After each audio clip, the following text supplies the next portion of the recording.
আকাশবাণী আগরতলা স্থানীয় সংবাদ পড়ছি শর্মিষ্ঠা রায়। প্রধানমন্ত্রী নরেন্দ্র মোদী আজ আকাশবাণীর মন কি বাত অনুষ্ঠানে দেশ বিদেশের জনগণের সাথে মতবিনিময় করবেন। এটি হল মন কি বাত অনুষ্ঠানের ১১৪তম পর্ব।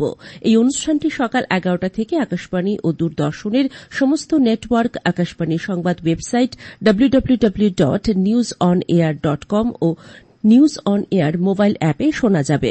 অনুষ্ঠানটি আকাশবাণী, ডিডি নিউজ, প্রধানমন্ত্রীর দপ্তর তথা তথ্য ও সম্প্রচার মন্ত্রকের ইউটিউব চ্যানেলেও শুনতে পাওয়া যাবে।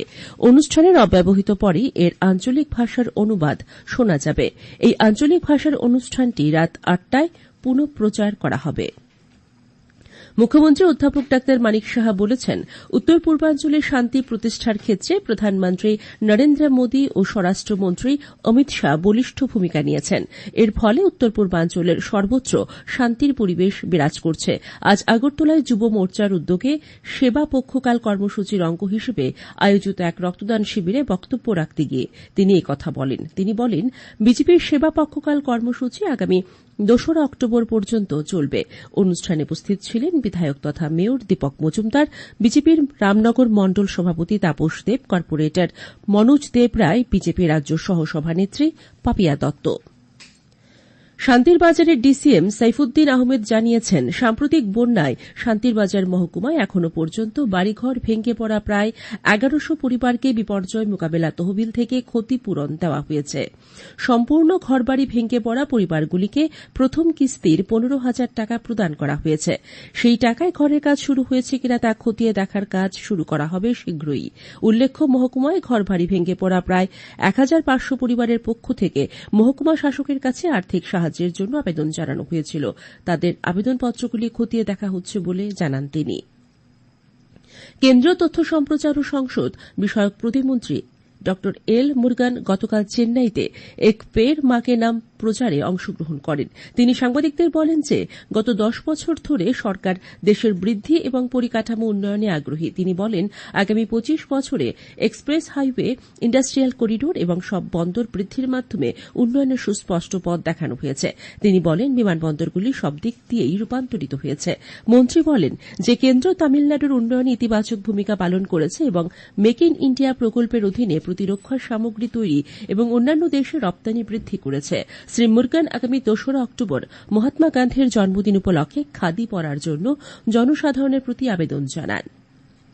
স্বচ্ছতাই সেবা প্রচার পর্বে রাজ্যে নগর উন্নয়ন দপ্তর এক অভিনব উদ্যোগ নিয়েছে। ফেলে দেওয়া সামগ্রী ও আবর্জনা দিয়ে চিত্তাকর্ষক শিল্পকর্ম গড়ে তোলা হবে।